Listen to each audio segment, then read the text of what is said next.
Assalamualaikum warahmatullahi wabarakatuh. Alhamdulillah. Asyhadu an la ilaha illallah wa asyhadu anna Muhammadan abduhu wa rasuluh. Bismillahirrahmanirrahim. Hasbiyallah tawakkaltu 'alallah wa taqsamtu billahi wa tu amri ilallah. Masyaallah la quwata illa billah. Allahumma shalli wa sallim ala sayyidina Muhammadin al-Fatih lima ughliq wal khatim lima sabaqa wa nasir haqqi bil haqqi wal hadi ila siratikal mustaqim. Sallallahu ala alihi wa sahbihi haqqa qadrihi wa miqdaril azim. Amma ba'd. Wa ya ibadallah syukum wa ya bittaqullah faqad fazal muttaqun. Qul ta'ala fil Qur'anil karim a'udzu billahi minasyaitonir rajim. Bismillahirrahmanirrahim. Ya ayyuhalladzina amanu ista'inu bis-sabri was-salah innallaha ma'as sabirin. Al-ayah. Sadaqallahul azim.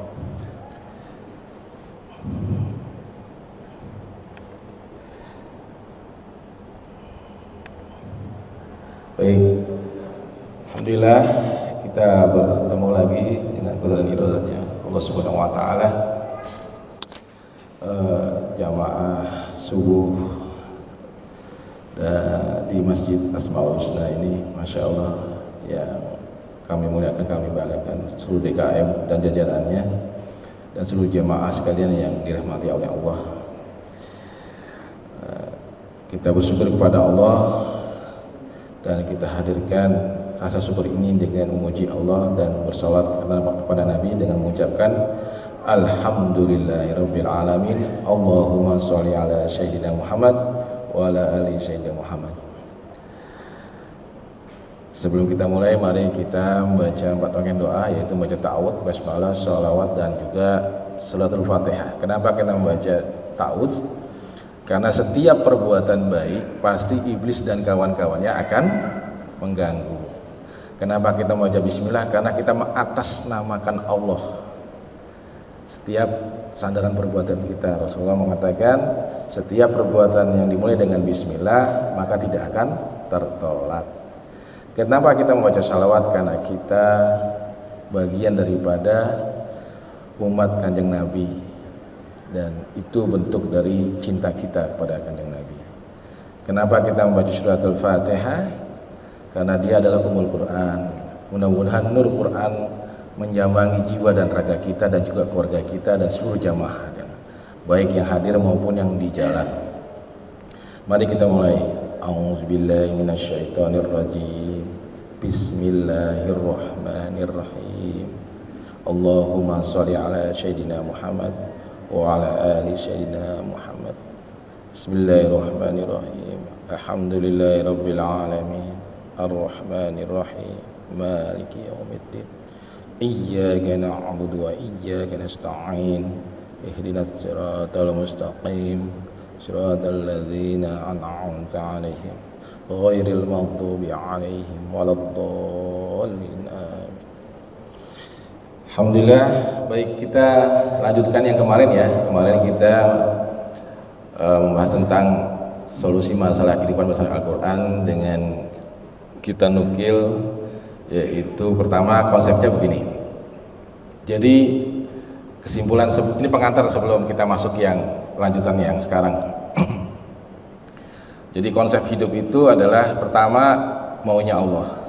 Kenapa Allah pengen kita hidup? Karena tujuan Allah akan menciptakan manusia, jin dan manusia, kecuali untuk ibadah. Jadi konsep pertama hidup itu adalah untuk ibadah. Oke, yang kedua, Allah itu ingin dikenal. Maka diciptakanlah makhluk seperti kita ini dan seluruh makhluk yang lain agar kita mengenal Allah. Nah, kemudian karena hidup ini adalah keinginan Allah dan juga kita diciptakan agar mengenal Allah, maka dalam kehidupan ini kita punya takrif untuk abid atau taat atau menghamba kepada Allah. Nah, dalam rangka menghamba itu, kalaupun terjadi dalam kehidupan kita banyak hal. Jadi kalau kita ibarat strike-nya itu adalah garis lurusnya adalah ujung daripada kehidupan ini adalah perjalanan jiwa kita adalah surga dan neraka, maka perjalanan kita ini posisinya sedang di alam fana. Nah, ini konsep besarnya Insya Allah seperti ini. Kelihatan Pak? Kelihatan ya?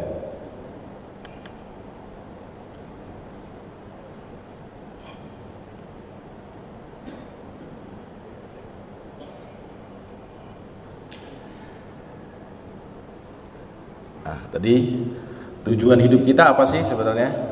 Nah, sekarang kita diciptakan di muka bumi ini bertujuan untuk apa? Tujuan hidup kita adalah satu, kita menghamba kepada Allah. Kedua, apa tujuan hidup kita? Ada yang tahu? Kita tadi dibaca sama sama Pak Imam tadi. Oke, sepakat nggak kalau hidup kita ini pengen hasanah fid dunia, terus kemudian juga hasanah di akhirat. Jadi bahagia hidup di dunia maupun bahagia hidup di akhirat. Dan wakina azabannar. Oke, kemarin kita sudah terangkan bagaimana hikmahnya Allah menurunkan masalah. Karena kadang kita sering lupa dengan tujuan hidup kita, maka Allah ingatkan dengan masalah tadi. Dan pasti, ya pasti manusia hidup itu punya masalah. Kenapa ada masalah? Agar kita kembali kepada rel kita, yaitu menghamba kepada Allah. Allah katakan bahwa di surat 10 ya, di situ surat ayat 107. Jadi Allah yang menurunkan bencana atau masalah, dan hanya Allah yang bisa menghilangkan. Kita nggak bisa. Siapa kita? Kita ini tercipta benar-benar la haula wala quwata illa billahil aliyil azim. Konsep hidup kita itu. Bayangkan kita diciptakan di muka bumi, ditambah lagi ada musuh kita, yaitu iblis dan bala tentaranya, yang pasti sudah dengan perjanjian yang ada menggoda umat manusia, menjerumuskan ke arah ke jalan yang belok, jalan yang nar.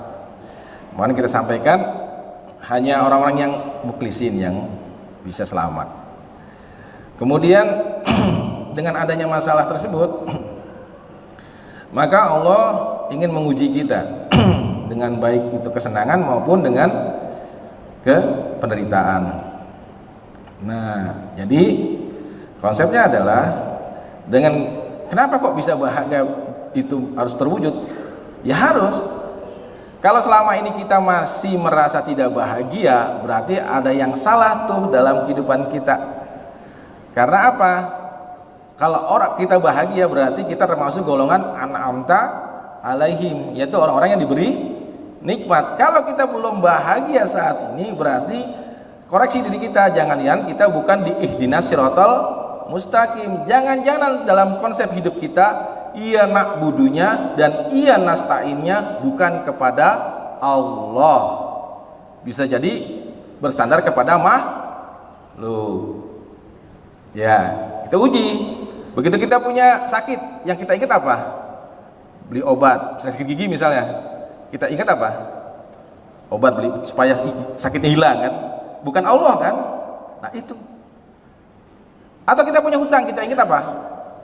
Nyari uang, ingin lunas. Nah itu tipu dayanya seperti di situ. Padahal Allah bilang, aku yang ngasih masalah sama kamu, tapi hanya aku yang bisa menghilangkan. Berarti apa? Ya sudah, kita minta tolongnya kepada Allah. Kemudian kita akan gambarkan ada dua konsep. Yang satu punya utang 10.000 tapi tidak ditolong Allah. Yang satu punya utang 1 triliun dah, biar ekstrim, tapi ditolong Allah. Kira-kira lebih cepat lunasnya yang mana? Yang ditolong Allah. Nggak usah banyak pikir, hidup itu dah. Kita tahu bahwa kita ini hidup di buminya Allah.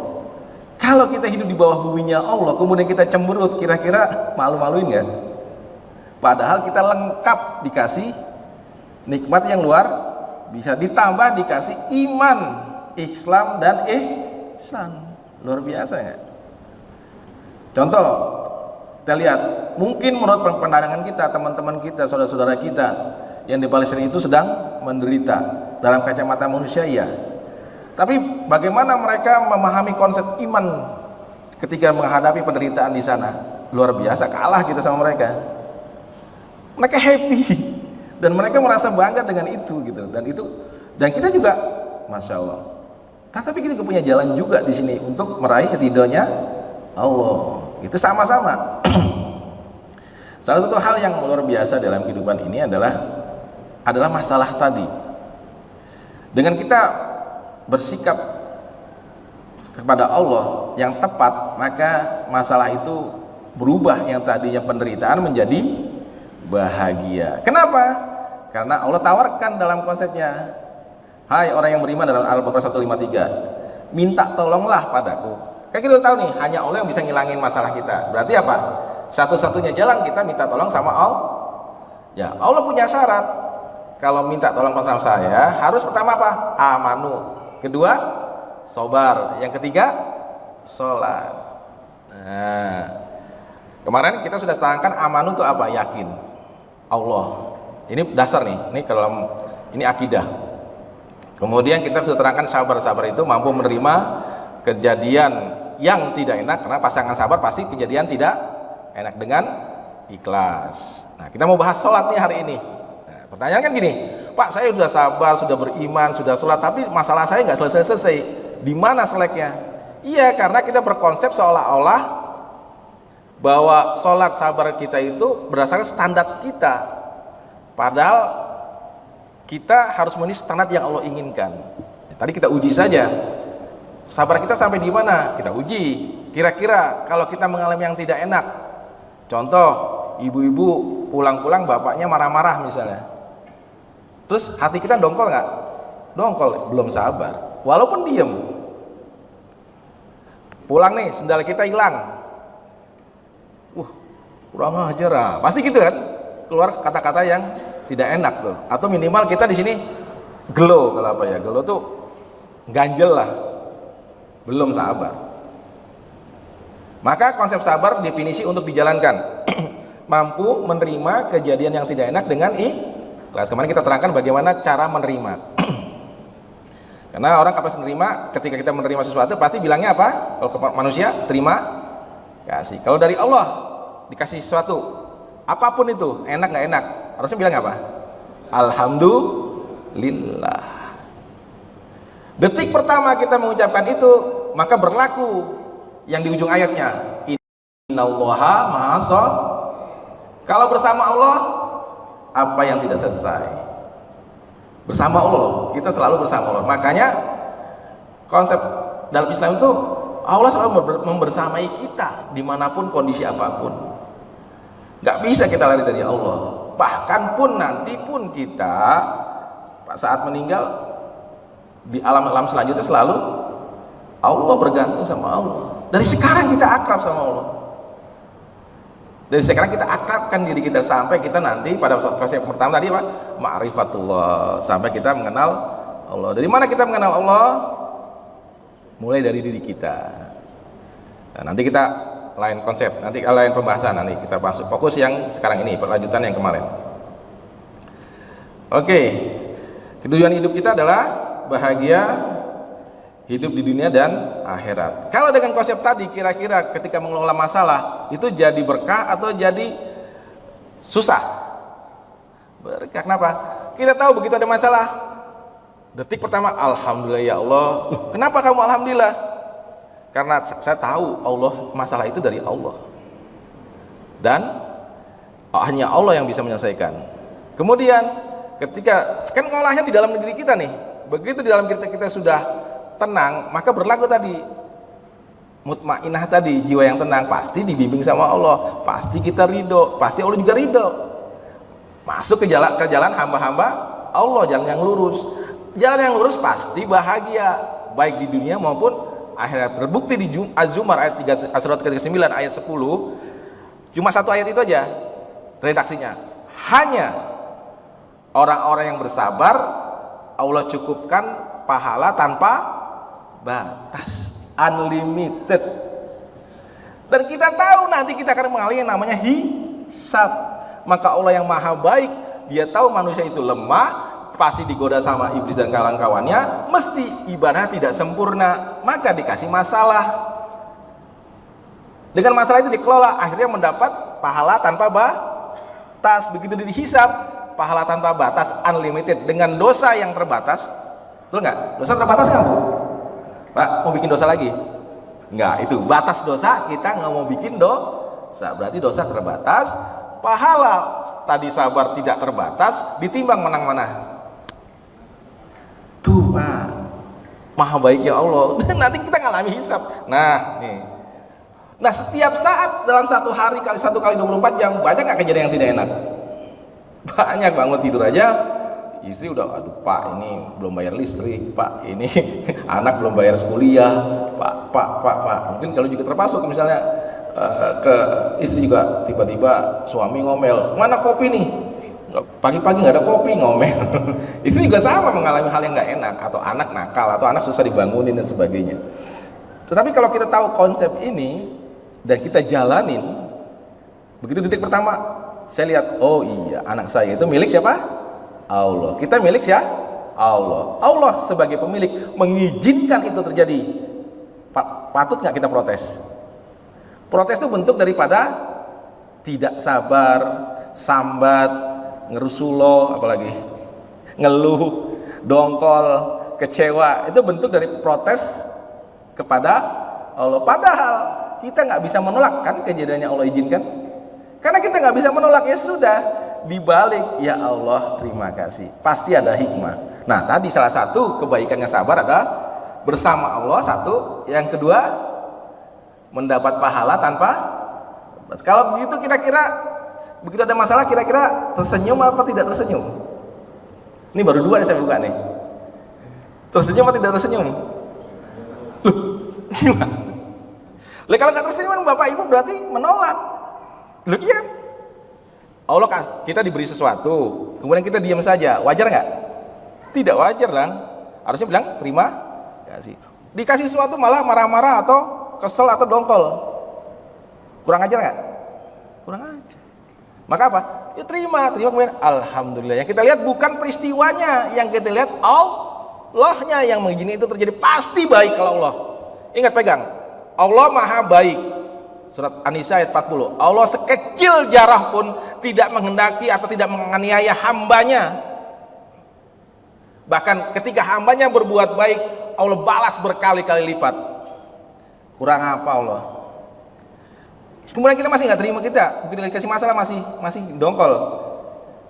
Diancam sama Allah, kalau kamu tolak ketetapanku, silakan keluar dari kolong langitku dan cari Tuhan lain. kurang apa Allah? Kamu tak ciptakan di muka bumi hanya ibadah, nurut semanut wes gitu. Nih tak kasih masalah, tapi ingat loh, hanya aku yang menyelesaikan. Jadi konsepnya apa? Ya saya minta tolong sama Allah. Kalau saya minta tolong sama Allah gimana? Amanu, yakin sama Allah, beriman kan. Kedua, sabar. Sabar tadi kita udah bahas nih, kita dalami tadi perusahaan. Kemudian sholat yang bagaimana sehingga Allah mau menolong kita. Saya udah sholat Pak, oke kita uji. Saat sholat, pikiran Anda masih jalan-jalan nggak? Masih ingat sesuatu nggak? Wah sulit, Ustaz. Loh, ini ada yang salah dalam keimanan kita. Ketika Allah menurunkan suatu perintah, bisa dilaksanakan nggak? Atau tidak bisa dilaksanakan? Bisa. Tidak mungkin Allah membebankan kepada manusia ini perintah yang tidak mungkin bisa dilaksanakan. Ini Pak, hati-hati. Permainan iblis di sini nih. Wah sulit. Ya sudah, berlaku. Firman Allah berlaku. Bahwa Allah tergantung prasangka hambanya. Yaudah, kamu sulit. Padahal nih, waktu kita dihisap yang pertama, amal yang ditanya apa? Sholat kan? Sholatnya beres, semua beres. Satu perbuatan mengatasi seluruh jutaan perbuatan. Ayo mikir. Perbuatan sholat itu kan satu perbuatan, tetapi perbuatan ini bisa menutup mungkin miliaran perbuatan kita. Coba kita berenung sejak deh. Sholat yang dihisap pertama, sholatnya baik, semua berarti kalau sholatnya baik, lolos nggak? Manrobuka, ya kan? Pertanyaan muka nakir lolos nggak gitu tuh? Lolos. Nah, ini Pak. Coba kita renungkan. Kira-kira sholat itu sudah sampai pikiran kita masih jalan-jalan nggak? Pas sholat ingat sesuatu, pas sholat ada aja tuh. Bahkan nyari kunci, ketemu di sholat. Ya, kunci di mana? Pas sholat, wah iya, di dashboard. Nah, itu. Yuk kita sama-sama belajar konsep ini. Nah, ini konsep besarnya ya. Nanti kita praktek sholat.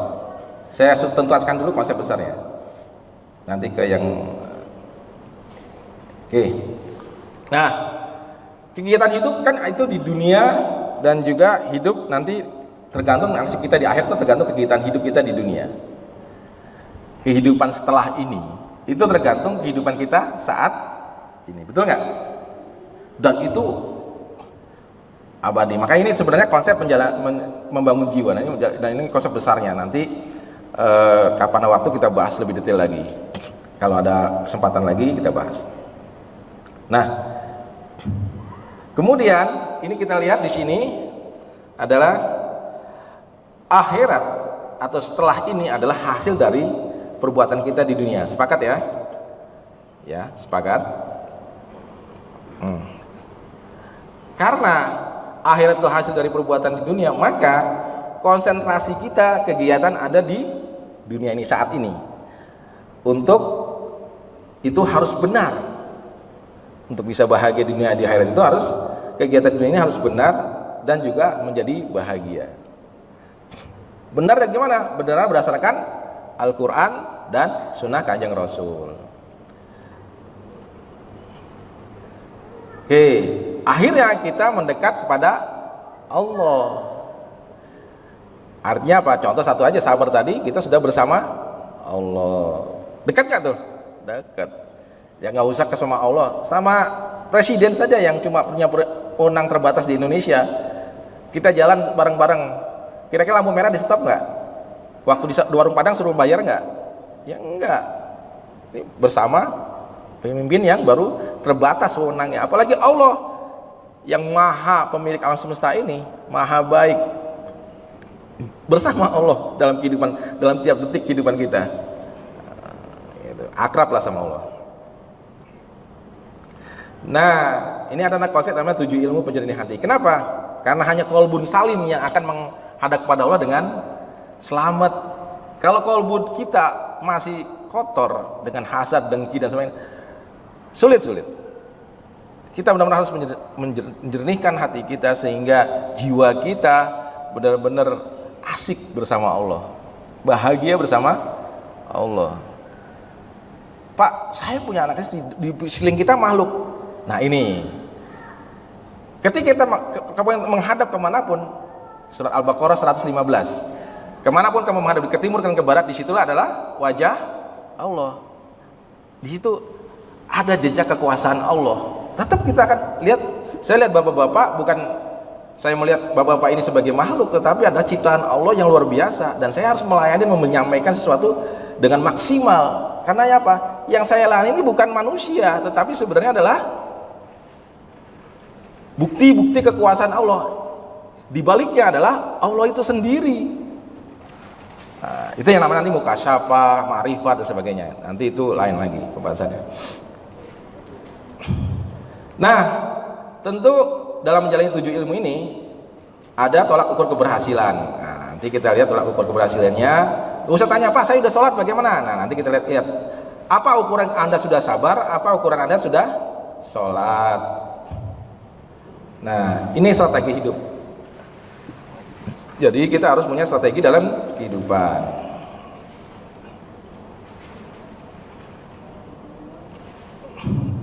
Nah, ini saya mengenalkan strategi kehidupan. Pertama, hablum minallah, yaitu ilmu ikhlas. Kemudian zikir, kemudian sabar, kemudian sholat, kemudian tawakal, syukur, dan untuk hablum minannasnya satu waktu 2 perbuatan, yaitu prasangka baik dan waspada. Ini konsep besarnya. Nah, kita kemarin sudah bahas sabar. Nah, sekarang ini kita membahas sholat. Nah, nanti yang lainnya monggo, tinggal dijadwalkan mau kapan kita bahas. Ingat, pelajaran yang saya sampaikan ini dan termasuk untuk diri saya sendiri itu untuk dijalani. Definisi untuk dijalani. Maka teorinya, ada teori yang aplikasi. Karena selama ini kan gimana cara saya sabar? Oh iya, tadi kemarin sudah saya sampaikan, caranya sabar apa? Mampu menerima. Konsep pertama. Kedua, apa? Kejadian yang tidak enak. Yang ketiga, dengan ikhlas. Artinya apa? Legowo hati kita. Legowo itu bahagia atau susah? Bahagia. Kenapa kita mesti bahagia menerimanya? Karena di balik kejadian itu Allah siapkan pahala tanpa batas. Yang kedua, Allah siapkan kita bersama Allah. Tapi yang dahsyat di ujung ayatnya, Al-Baqarah 157. Catat. Al-Baqarah 157-nya apa? Ulaikahum sholatum mir rabbihim. Dan sungguhnya mereka-mereka itu yang tadi yang sabar, yang sholatnya benar, yang sabarnya benar, yang amanunya benar, itu mendapat sholawat dari Tuhannya. Satu salawat aja, Masya Allah. Terus apalagi warahmah, mendapat rahmat. Syarat masuk surga adalah dengan rahmat Allah. Satu rahmat saja luar biasa. Ini berkali-kali kalau mengalami kejadian gak enak, dapat rahmat lagi, dapat diselawatin sama Allah. Kemudian apa lagi? Wa ulaika humul muhtadun. Mereka selalu mendapat petunjuk. Nah, tadi kan awalnya pasif nih, karena permainannya ada di dalam diri kita. Nah sekarang aktif. Gimana aktif? Nah contoh kita aplikasi ya. Tadi sendalnya hilang. Oke. Yang namanya sendal itu rezeki dari Allah, betul? Nah, kejadian itu sudah seizin Allah. Allah sebagai pemilik sudah mengizinkan terjadi. Jadi ini kesadaran kita. Berarti apa? Alhamdulillah ya Allah, sendal saya hilang. Yang kedua apa? Kita harus lakukan apa? Aktif. Allah tidak akan merubah satu kaum ayat yang lain kalau kaum itu tidak berusaha. Nah, contoh lagi, usaha kita bukan dalam rangka yang lain. Contoh sakit gigi tadi, sakit gigi contohnya. Sakit gigi misalnya itu dari Allah. Kita milik Allah. Allah izinkan sakit gigi. Nah, kalau konsep yang benar, kita ke Allah dulu, ya Allah, saya terima sakit gigi ini. Alhamdulillah engkau berikan ini. Satu, saya akan melihat bahwa ini adalah menggugurkan dosa-dosa saya. Yang kedua, inilah bentuk kasih sayang engkau. Kenapa? Setelah saya terima ini dengan ikhlas, saya sadar engkau siapkan pahala tanpa batas. Engkau dengan kasih sayang mengizinkan ini terjadi. Untuk itu ya Allah, mohon ya Allah saya kesembuhan gigi saya. Tuh, detik pertama. Ke Allah dulu. Punya utang sama.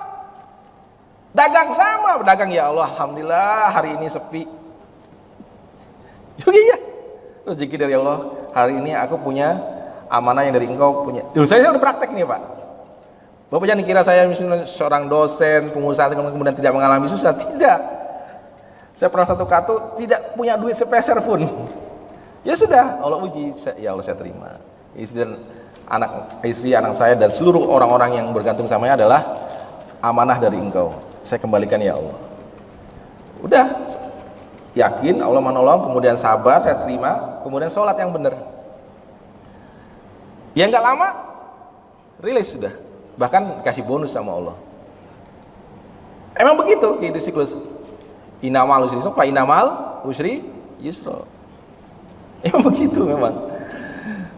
Nah kalau kita tahu paham ini asik loh hidup itu. Apa? Bersama Allah asik banget gitu. Kan sekarang Mbak ibu-ibu, saya tanya nih, ibu-ibu mau bersama suami atau bersama Allah? Bersama Allah. Kenapa? Keberadaan suami karena adanya Allah. Ini konsep dasar. Kita ada di muka bumi karena adanya Allah. Atau kita balik. Nih konsepnya. Ini barusan kan bapak-bapak diantar minuman kan? Kira-kira itu minuman di depan atau makanan di depan kita ini bisa ada dengan sendirinya? Muncul. Ada nggak bisa gitu? Nggak ada kan? Berarti harus ada yang mengadakan, ada minimal ada yang nganter, betul nggak? Kira-kira yang namanya yang mengadakan itu wujud atau tidak wujud? Wujud. Oke, konsep yang kedua misalnya. Nih, setiap yang kita lihat di muka bumi ini pasti ada yang bikin atau ada yang membuat. Nih, baju tukang jahit, handphone, pabrik handphone. Ini nih, laptop, pabrik laptop, karpet nih, ada pabrik karpetnya nggak? Ingat, konsep pertama bahwa setiap sesuatu yang kita lihat pasti ada yang bikin, ada yang buat. Matahari, siapa yang buat? Kalau ada pabriknya saya pesan 10. Bulan, kita semua. Itu Allah. Maka di dalam konsep akidah yang pertama kita pelajari apa? Wujud. Ingat nggak waktu kecil kita belajar sifat 20? Wujud, kidam, bako, muhalatafatu fi hawa, qiyamuhu binaf, wadaniyah, qudrah, iradah, terus dan seterusnya. Wujud, pasti wujud. Maka wajibul wujud pertama adalah Allah. Kemudian mengadakan ciptaannya ini. Supaya apa? Satu, ingin dikenal. Kedua, kita menjadi hambanya. Loh kok bisa? Jelas. Contoh pohon itu loh. Pohon, hewan-hewan itu taat sama Allah tuh. Coba ada nggak pohon ngelawan? Misalnya berontak gitu. Enggak. Kecuali iblis lanak tuh loh. Sekali dia bangkang, sekali nggak mau sujud. Terlaknat selama kita kira-kira udah berapa kali? Tapi konsep kita ada konsep taubat. Tenang, Allah kasih masalah supaya kita balik lagi dan taubat. Oke? Clear ya? Oke. Kita masuk misalnya sekarang sholat. Oke. Sekarang Bapak Ibu diminum dulu sembari kita saya juga minum. Bismillah. Alhamdulillah. Baik Bapak Ibu. Tadi amanu sudah. Berarti apa? Yakin Allah ada ya? Yakin Allah bisa atau kita balik. Kalau Anda masih nggak yakin dengan Allah, bahwa masih mengandalkan kemampuan Anda sendiri, kata Allah, ya udah silakan, kamu mampu kan? Ya sudah. Padahal konsep manusia adalah haula wala quwata illa billah. Kalau orang itu mampu, pemberian Allah. Kalaupun dia bisa hebat segala macam, Allah yang kasih ilmu. Allah yang kasih dia kekuatan. Apa kekuatan kita sebenarnya? Aslinya kita benar-benar haul. Kalau ada orang yang merasa mampu, berarti itu biasanya egonya, nafsunya. Maka Allah silakan selesaikannya sendiri. Kalau kamu mampu. Tidak. Maka saya punya kawan kebetulan karena saya berbagai bangsa, teman saya, katakanlah salah satunya dia ateis. Tahu nggak terjadinya? Ketika dia mengalami suatu yang mencekam, yang membahayakan, yang diingat apa? Tuhan. Jadi orang nggak bohong tuh ateis. Begitu dia terdesak, dia berdoa juga akhirnya. Tuh Pak. Jadi kenapa? Kok bisa gitu? Nah ini rahasianya. Kok bisa ya semua manusia walaupun dia katanya ateis, katakanlah dia non muslim, kok bisa ingat Allah? Rahasianya ada di surat 7. Surat Al-A'raf ayat 172 173. Ayo dibuka di situ. Silakan kalau ada yang bawa Quran dibuka. Ayat 172 173 surat Al-A'raf. Di situ Allah memaklumkan kepada seluruh Bani Adam. Termasuk kita enggak? Termasuk kita namanya Adam. Berarti termasuk orang yang di Eropa, di Antartika, betul enggak? Di Brazil, di semuanya seluruh dunia. Termasuk manusia yang di langit nggak? Kok ada pak manusia di langit? Ada manusia di langit. Oke, semua manusia, semua makhluk, terutama manusia itu punya konektivitas, punya Allah tanamkan yang namanya chip. Ketika kita di alam ruh, sebelum alam dunia ini, di alam ruh itu kita semua dikumpulkan. Kemudian Allah berkata apa? Alastu birabbikum? Kemudian kita menjawab qala bala syahidna. Itu syahadah pertama. Jiwa kita, ruh kita itu menyaksikan bahwa Allah Tuhan kita. Maka ketika dikirimkan ke muka bumi, ditiupkan ruh di surat As-Sajdah ayat 9, ditiupkan Allah ruh 4 bulan 10 hari ya Bu ya. Ya betul ya Bu. Bayi ibu bergerak 4 bulan 10 hari ya. Yang pernah mengandung. Nah, itu Allah tiupkan. Allah sempurnakan kejadian, ada yang juga Allah lengkapkan, ada yang tidak lengkapkan. Itu kejadian. Nah, ruh kita sudah kualitasnya tinggi, sudah berhadapan dengan Allah. Pertanyaan saya ketika kita berdialog sama Allah, itu kira-kira kita mendengar nggak? Ada mulut nggak bicara? Apa? Lengkap sudah. Cuma karena kita mau hidup di dunia, maka dikasih casing, nih casingnya. Pertama alat untuk melihat mata, tetapi bahwa kita bisa melihat, sudah ada nggak? Pak, itu ada yang cacat. Itu lain soal, lain lagi nanti itu konsepnya. Tapi normali kita pasti kita dikasih lengkap. Oke, clear ya. Kemudian untuk berpikir juga demikian juga seterusnya. Nah, ini kita lihat tuh konsep pertama. Nah, kembali kepada tadi, kenapa kita mesti sholat? Tadi kan sabar kita tahu tuh manfaat baiknya segala macam. Kenapa mesti sholat? Tadi saya sampaikan sebenarnya. Kenapa Pak mesti sholat? Halo? Karena kita makhluk, wujud daripada ketaatan apa? Iblis dinakkan gara-gara nggak mau apa? Nggak mau sujud. Sujud itu bukti ketaatan kita kepada Allah. Puncak tertinggi di situ, Pak. Kepala yang dihormati, disanjung. Coba manusia ada kepalanya kira-kira? Manusia bukan. Kepala kita disungkurkan ke bumi. Asal penciptaan kita, tanah. Lebih rendah daripada, maaf, bokong kita. Sujud kita. Menandakan apa? Kita tuh la haula wala quwata illa billah. Saat sujud itu Bapak kira-kira happy apa enggak? Pertanyaan saya. Kalau Kanjeng Nabi Muhammad SAW itu kalau Bilal lagi menjelang waktu ajan, cepet Bilal, saya pengen saking rindunya sama lu, saking pengen berasik sama lu tuh Bilal cepet ajan. Coba bayangin. Apa? Karena luar biasa pas sujud itu. Ya kan?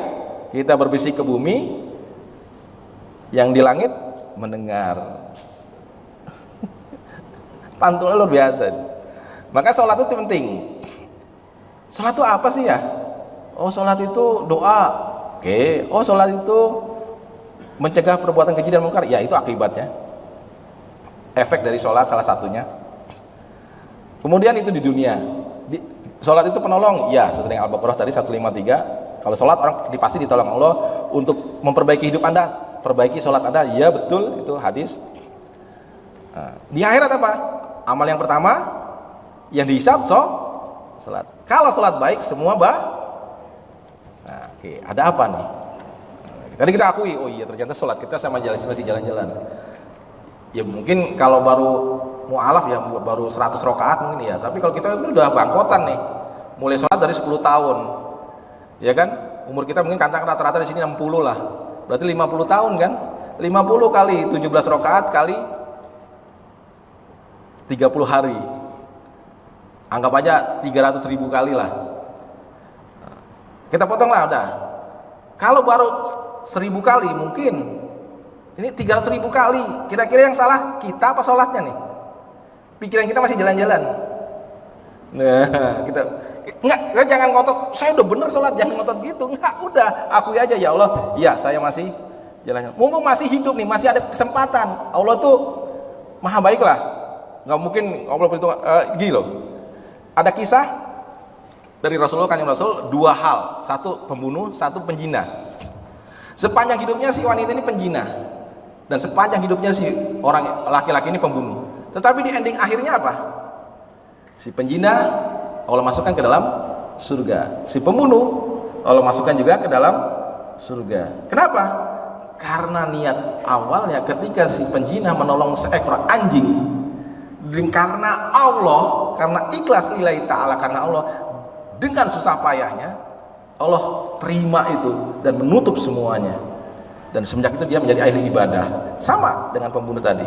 Niat tobat yang tulus untuk berhijrah, ya, dari maksiat kepada taat, itu yang dilihat Allah.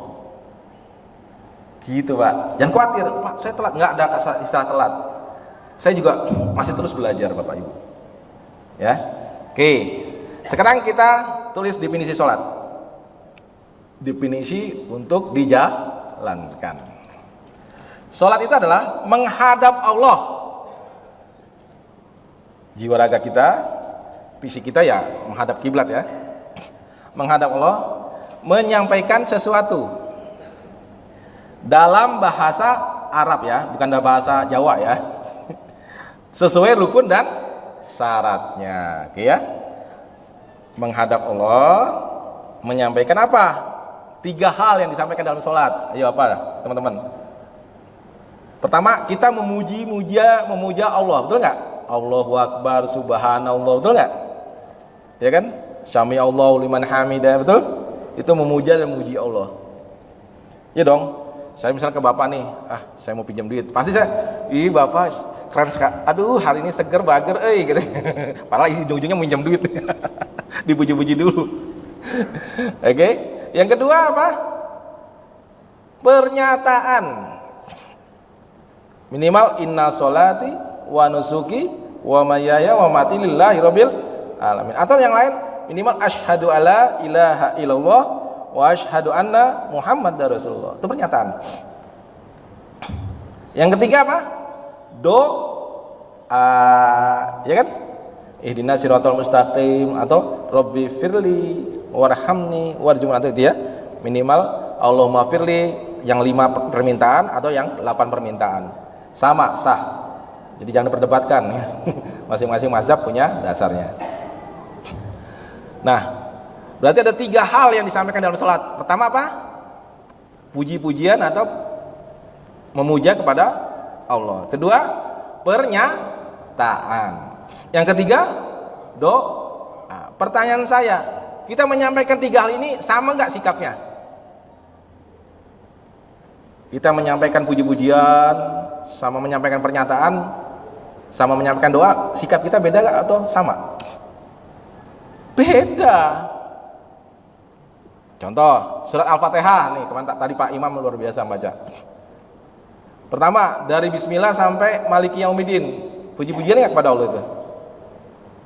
Memuji Allah, memuja Allah dengan kerendahan hati kita. Itu sikap kita. Kemudian iya na'budu wa iya nasta'in, itu apa? Pernyataan. Maka kita menyampaikan dengan tegas. Nah, kenapa? Pernyataan ini bukan sekedar pernyataan. Yang namanya pernyataan harusnya didiemin apa dijalani, Pak? Pernyataan itu harus diwujudkan di luar sholat. Makanya itu dinamakan sholatnya kita itu mendirikan sholat atau sholat daim. Tetap sholat. Nanti kasih rahasianya. Biar Bapak tetap posisinya musola. Tetap sholat. Orang-orang yang sholat. Oke. Kemudian setelah itu doa. Maka doa beda dong dengan kita memuji. Doa itu kita merasa butuh nggak kita doa atau sekedarnya aja? Mas nih anak muda siapa namanya nih? Mas siapa? Aji. Mas Aji, waktu duduk di antara 2 sujud, duduk iftorosi, bacanya apa? Duduk di antara 2 sujud, bacaannya apa? Terus? Oke, paham nggak yang disampaikan? Sholat menghadap Allah, menyampaikan. Yang namanya menyampaikan harusnya paham atau tidak paham? Misalnya nih, di sini ada Pak RT, saya mau perpanjang KTP. Dari rumah saya sudah siap-siapin kan? Saya harus menyampaikan ini nih kepada Pak RT, biar Pak RT paham. KTP saya sudah habis nih. Nah, kalau kita nggak paham apa yang kita sampaikan, kira-kira apa tuh? Kena ayat, kita dianggap orang mabuk. Tuh, satu lagi. Udah pikiran jalan-jalan, nggak paham yang disampaikan. Yuk, kita koreksi yuk. Soal kita, termasuk saya. Ya, betul nggak? Kita nggak paham apa yang kita sampaikan. Coba bayangin tuh. Ya, coba kalau kita paham, dahsyat Pak. Robbi firli apa? Ya Allah, ampunilah. Kenapa ada ungkapan Rob? Kenapa nggak Allahumma? Sama, Allahumma juga sama. Tapi Rob itu kalau ibarat apa ya, lebih akrab gitu. Ya Rob itu lebih akrab. Makanya ungkapan Rob itu keakraban kita dengan Allah. Ya kan? Robbi fil, ya Allah, ampunilah dosa saya. Warhamni, kasihanilah saya. Warjuburni, tutuplah segala aib saya. Apalagi? Warjuni. Terus wahdini wa'afini wa'fu'ani. Rabbi fir, ya Allah ampuni saya. Warhamni, kasihanilah saya. Nih bagi yang jomblo, begitu kata Allah, saya kasihi dia, maka berlaku seluruh makhluk akan mengasihi dia. Tenang, dapat jodoh yang jomblo. Yang dagang, nggak perlu pengasihan, nyari dukun kemana-mana. Begitu warhamni, ya, kamu saya kasih. Orang belanja, Allah yang giring ke situ. Nggak perlu penglarisan, nah, nggak ada itu. Kalau benar sholatnya. Warjubun itu tutup aibnya. Saya nih Pak diberi depan Bapak Ibu nih, karena aibnya ditutup, kekurangannya ditutup. Kalau dibuka, Bapak Ibu lari semua. Setiap manusia warjubun. Atau saya dikasih amanah waktu itu untuk ngurusi bantu presiden waktu itu 2002. Saya bilang profesor banyak, dokter banyak, ahli, kenapa saya yang ditunjuk? Berarti warjubur warfa'ni, angkat derajatnya. Yang tadi miskin menjadi kaya, yang tadi susah menjadi bahagia, yang jadi sakit menjadi sembuh. Warfa'ni dirubah, diangkat situasi kondisi hidupnya. Warjuni diberi rezeki Allah, ya Allah. Nggak ada kekurangan tuh dalam kehidupan. Nggak mungkin nggak bisa bayar utang, nggak mungkin nggak bisa mencukupi kehidupan, karena Allah jamin tuh. Wah, ini Allah beri petunjuk setiap saat, dunia akhirat, baik agama maupun persoalan dunia. Wafini, selalu Allah kasih kesehatan jiwa dan raga kita, nggak bakal ada yang sakit. Kalaupun sakit, itu penembus dosa-dosa kita. Wafuani, dimaafkan segala langkah hidup kita yang salah, baik niat, pandangan maupun perkataan. 8 yang kita minta, kalau bilang kabul, beres nggak hidup adik kita? Beres apa enggak? Beres. 17 kali kita minta. Kenapa enggak kita sampai sekarang masih tidak happy? Ada apa nih? Dahsyat nggak sholat? Tuh Pak, tuh dari sholat aja perbaiki sholatmu, hidup kita jadi berubah. Oke ya, jadi ya, yang namanya konsep menyampaikan, kita harus paham apa yang kita baca. Kalau nggak kena ayat di An-Nisa ayat 43, dianggap apa? Sukaro apa? Mabuk. Nah, mabuk kan nggak paham yang disampaikan. Oke, terus gimana Pak? Ya udah, nanti dalam sholat punya adek kan, Mas Haji? Nah, Dek, buku sholat yang kemarin mana Dek? Enggak, saya mau cerita, takut ada penyesatan. Enggak ya, padahal malu baca. Paham ya artinya? Kalau enggak, sama-sama yuk. Oh ini doa iftitah, maksudnya ini tuh. Jadi kita ketika menyampaikan itu paham. Di Al-Fatihah saja ada 3 sikap. Sikap kita memuji, sikap pernyataan, dan sikap doa. Terus sama bacanya. Nah, tanpa sadar sebetulnya dengan lugatul Quran, dengan lugatul Arabiyah yang kita baca itu sudah mengarah pada konsep, tinggal ditambah rasa kita dalam hati kita nih, sikap kita tuh. Begitu kita baca Bismillah sampai Maliki, kita sampaikan dengan rasa penuh penyampaian dan rasa rendah hati yang luar biasa kepada Allah, karena kita berhadapan dengan Allah. Nah, itu namanya ihsan, Pak. Mahwa ihsan itu adalah kita menghadap Allah, kita merasa melihat. Kalau nggak bisa, turun yang kedua, kita dilihat Allah. Tahu rasanya? Ini biar tuntas nih. Rasa menghadap tuh gimana, tahu rasanya? Tahu? Atau kalau nggak diturunin, rasa dilihat Allah. Oke. Mas Aji, sampingnya Bapak siapa, Pak? Pak, maaf, baju hitam. Oke, Mas Haji, Bapak sekarang lihat ke Mas Haji. Bapak lihat Mas Haji. Oke, Mas Haji lihat, coba lihat. Bapak lihat Mas Haji. Nah. Oke, sekarang Mas Haji lihat ke saya. Bapak masih lihat. Sekarang Mas Haji, terasa nggak dilihatin sama Bapak? Pak siapa Bapak? Pak Reju, Iya, terasa nggak dilihat sama Bapak?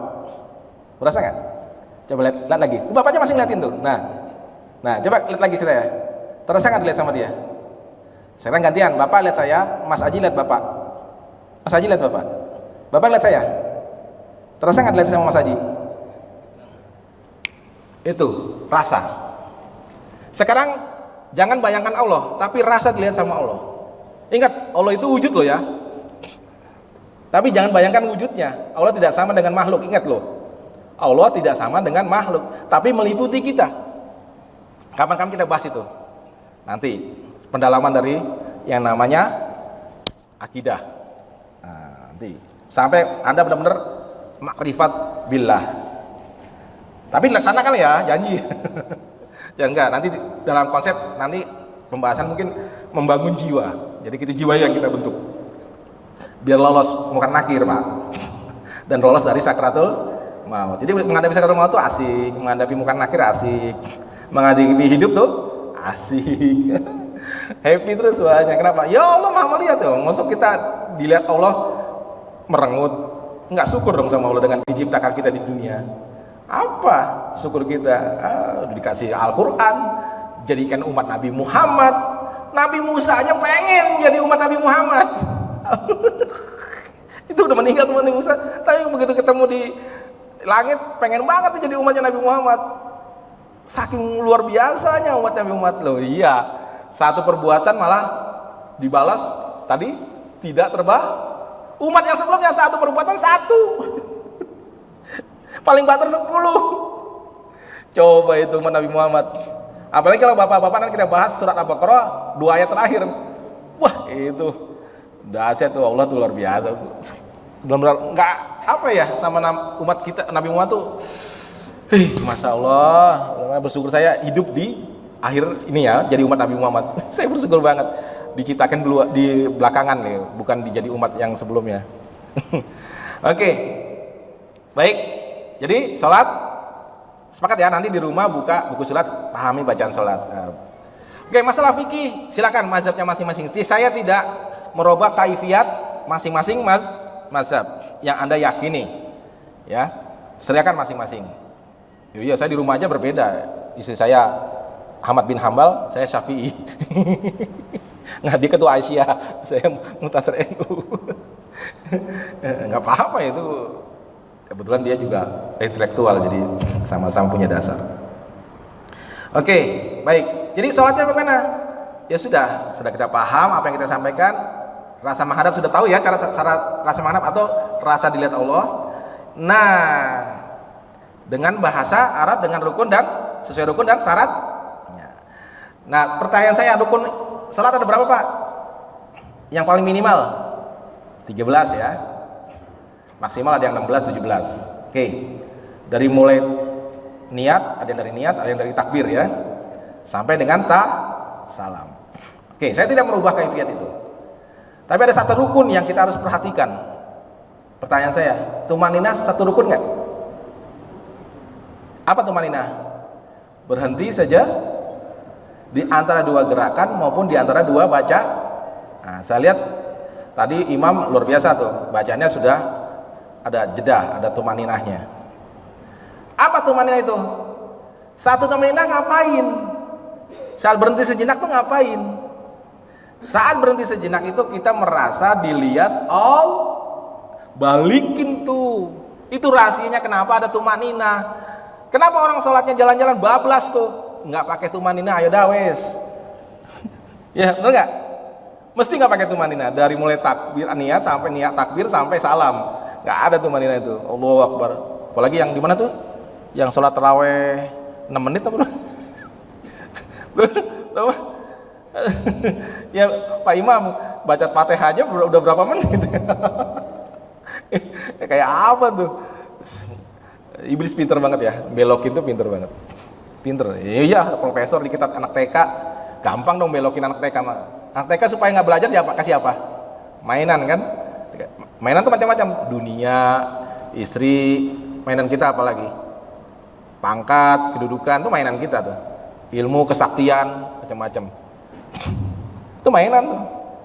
Iblis sudah profesor, iblis tuh udah luar biasa. Dia tahu udah manusia gampang, kasih aja mainan. Lupa dengan tujuan awal apa? Apa tujuan kita hidup? Menghamba kepada Allah. Apa tujuan kita? Bahagia dunia akhirat.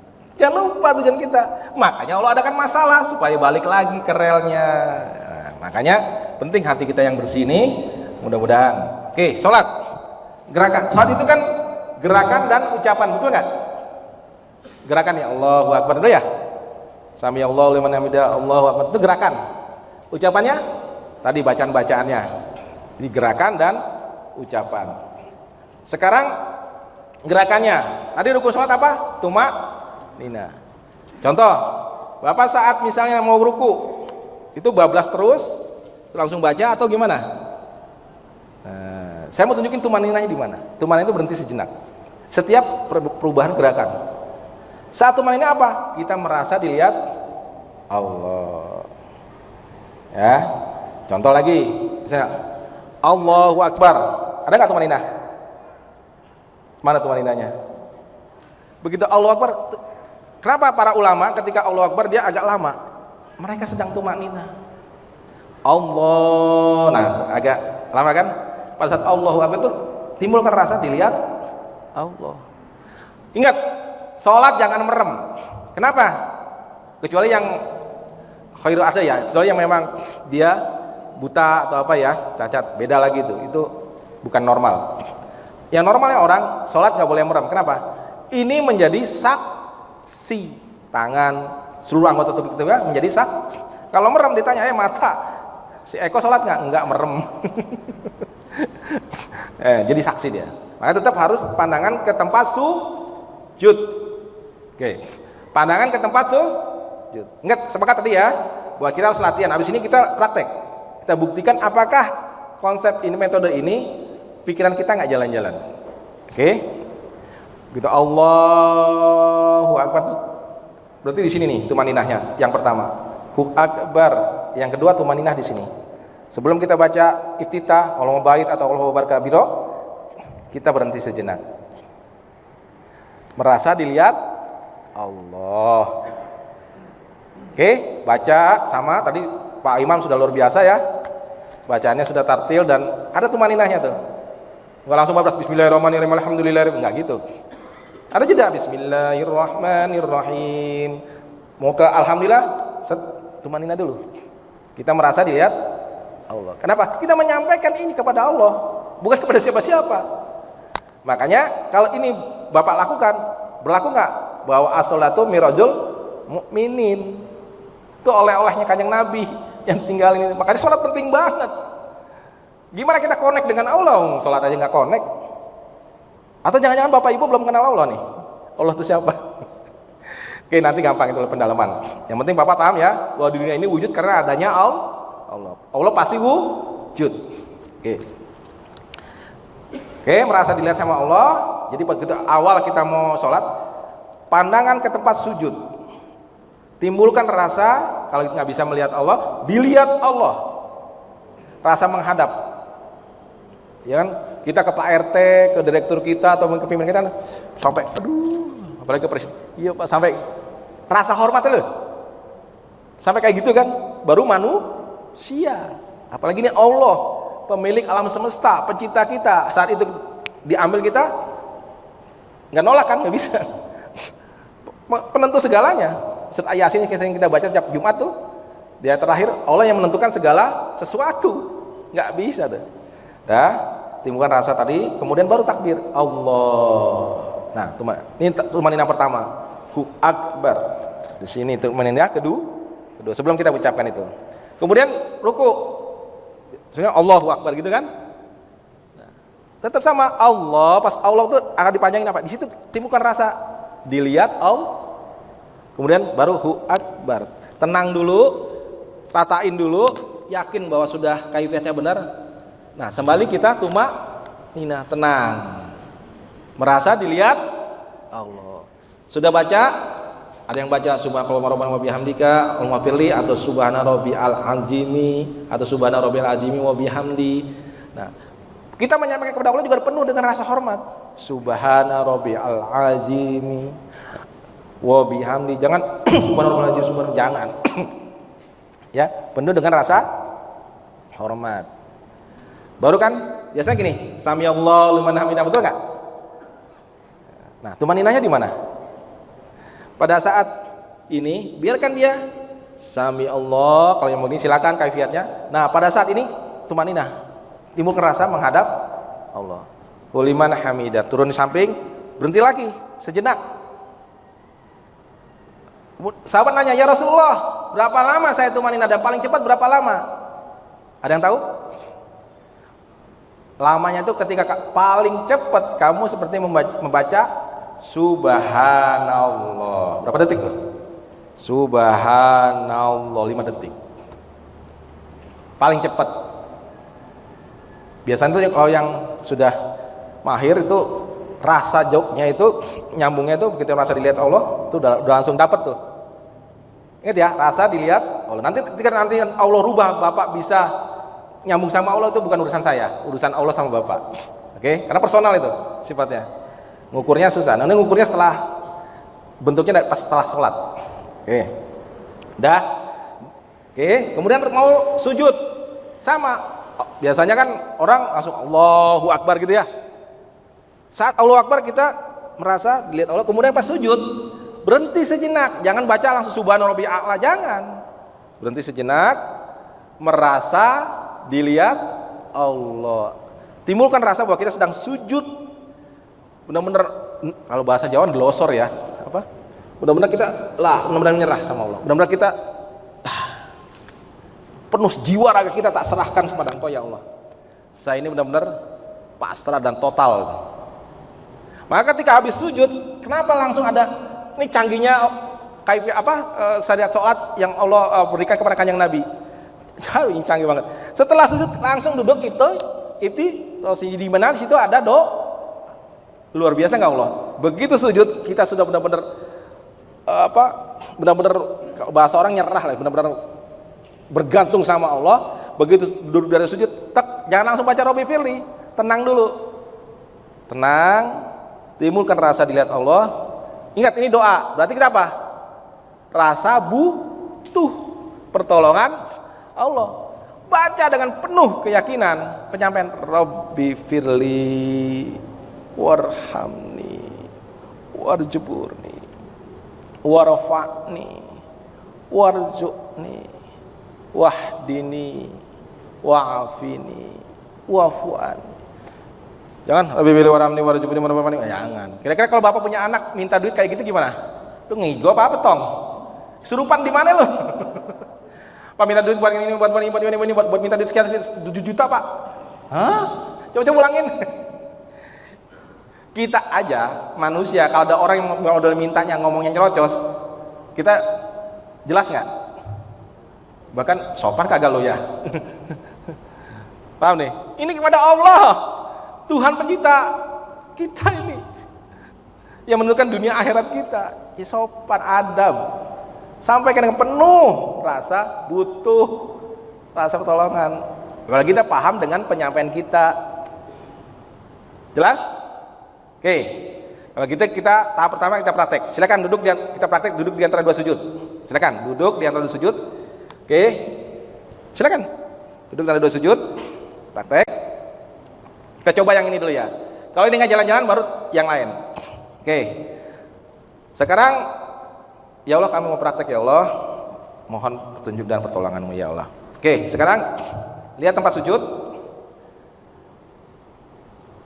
Timbulkan rasa dilihat Allah dulu, coba. Rasa dilihat Allah. Jangan merem. Oke. Sudah. Sekarang sampaikan bacaan Robbi Firli dengan penuh pengharapan. Itu yang pertama. Yang kedua, kuping kita mendengar apa yang kita baca, kemudian pikiran dan hati kita ngikutin bacaan yang kita baca. Syukur-syukur kita paham. Nah, tahap pertama Anda ikutin dulu deh bacaannya, sembari dengan penuh rasa pengharapan. Oke, bisa? Kita mulai. 1, 2, 3.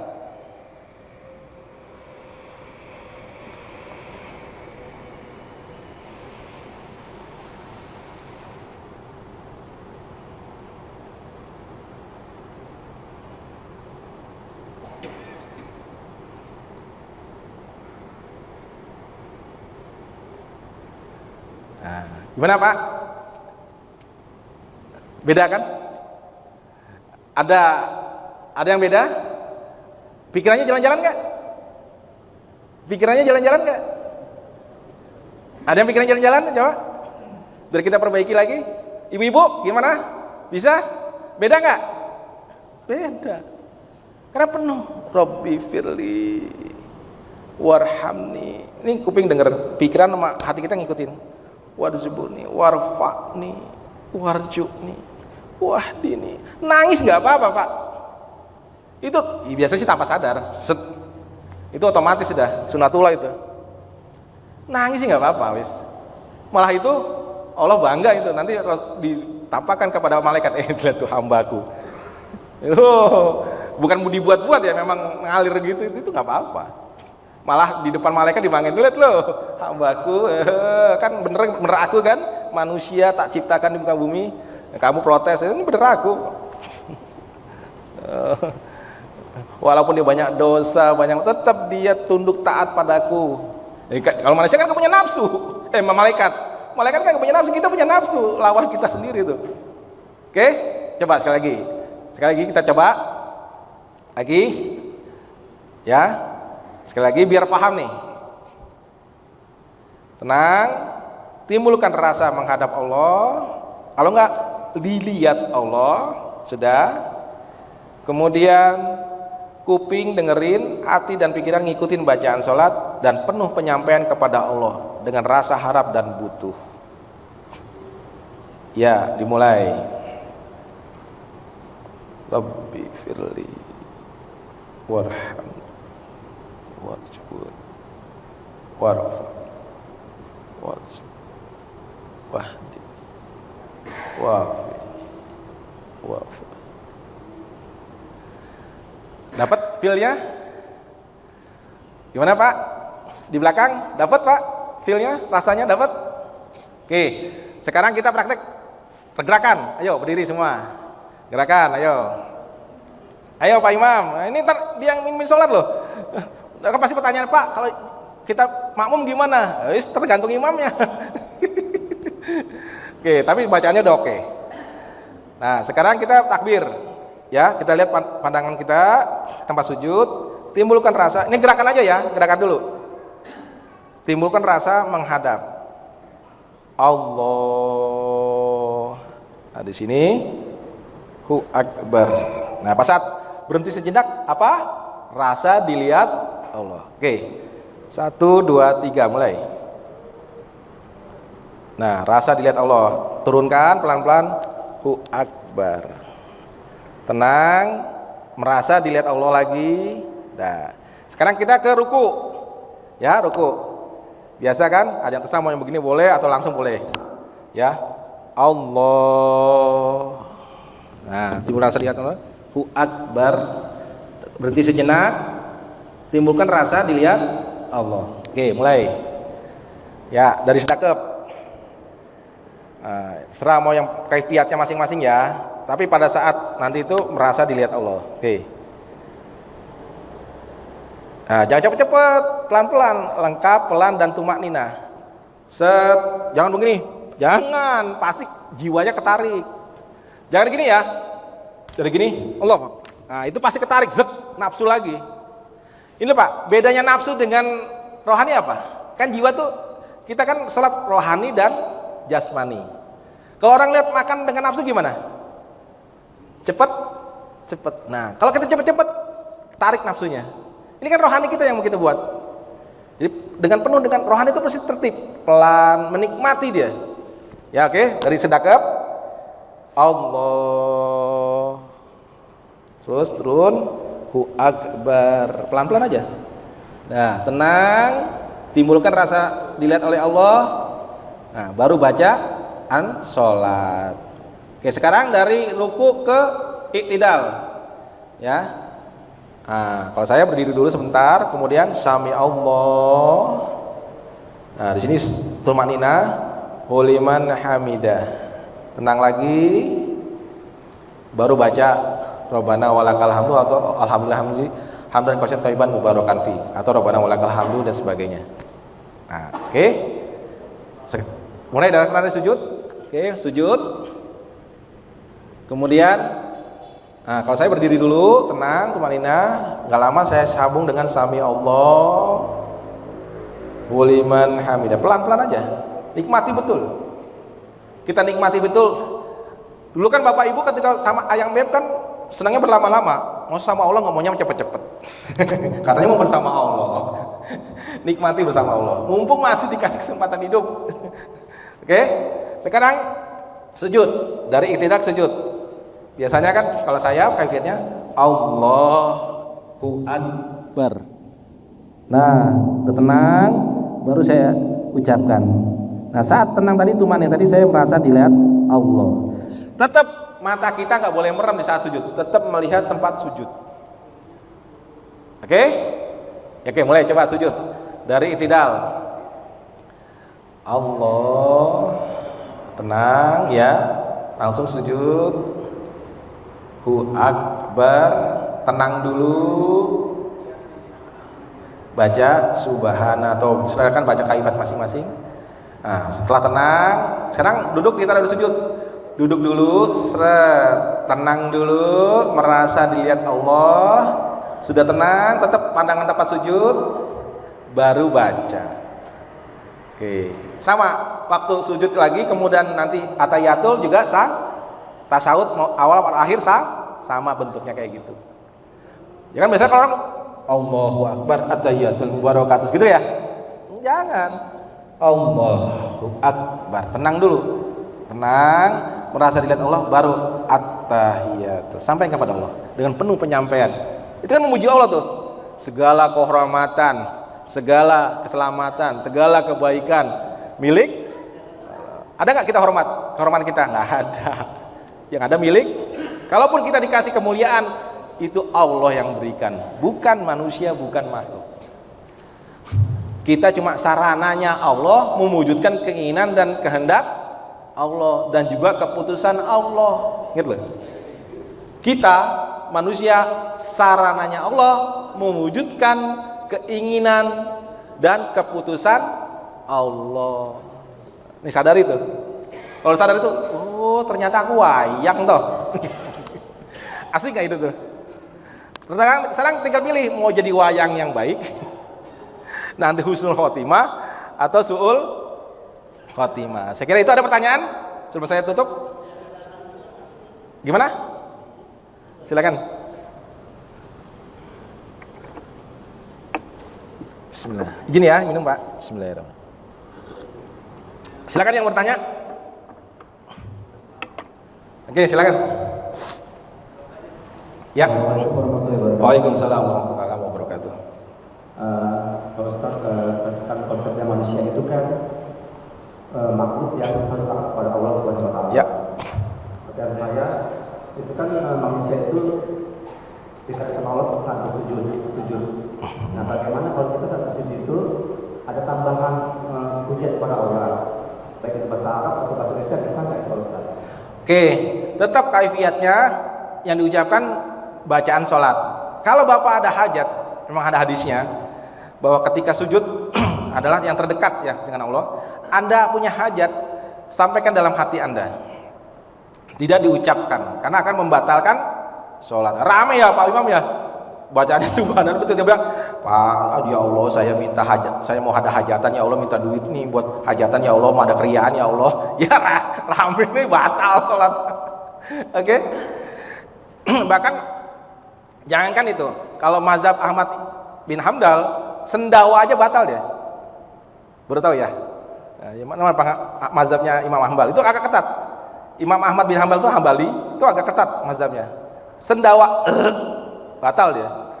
Kalau Imam Syafi'i enggak. Baru enggak ya? Iya, alhamdulillah saya belajar 4 perbandingan mazhab. Oke, silakan. Jika kita akan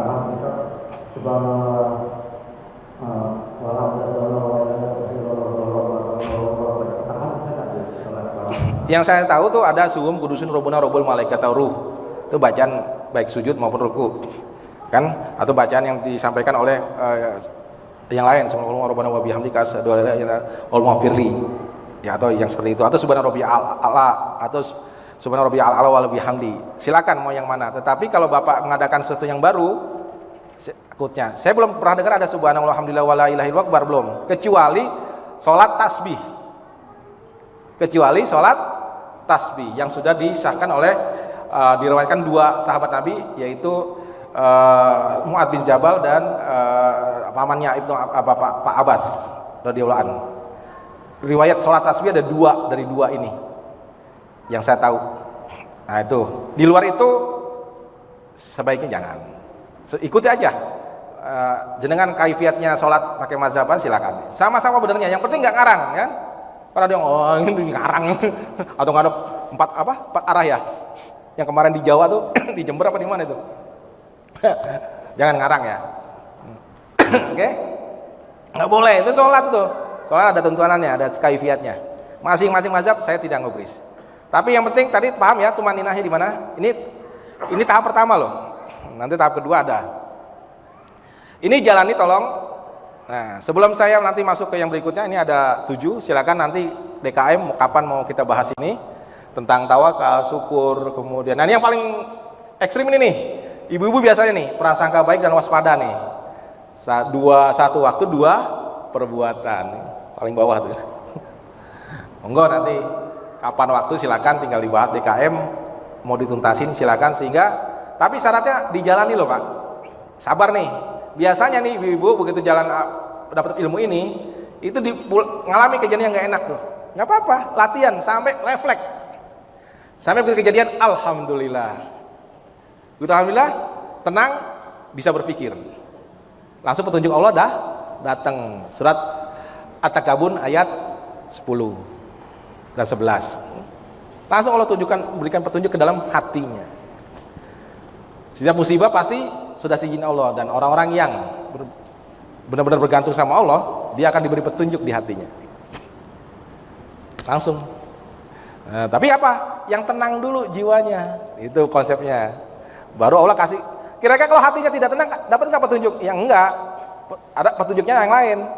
Dari nafsu. Nafsu itu tunggangannya iblis. Nafsu tercipta dari api, iblis dari api. Jadi kendaraannya iblis di tubuh kita yang berjalan-jalan mengalir di darah kita adalah nafsu.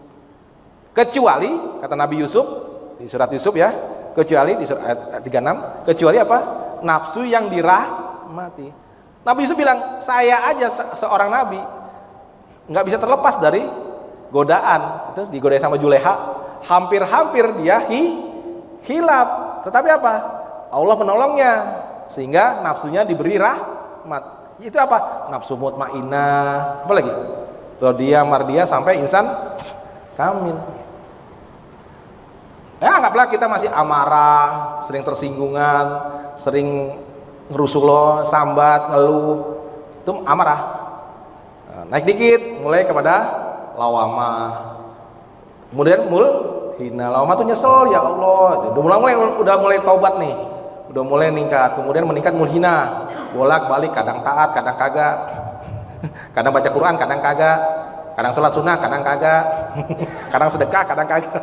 Mulhina nih, bolak-balik. Tapi kalau sudah mutmainah, dia akan tenang.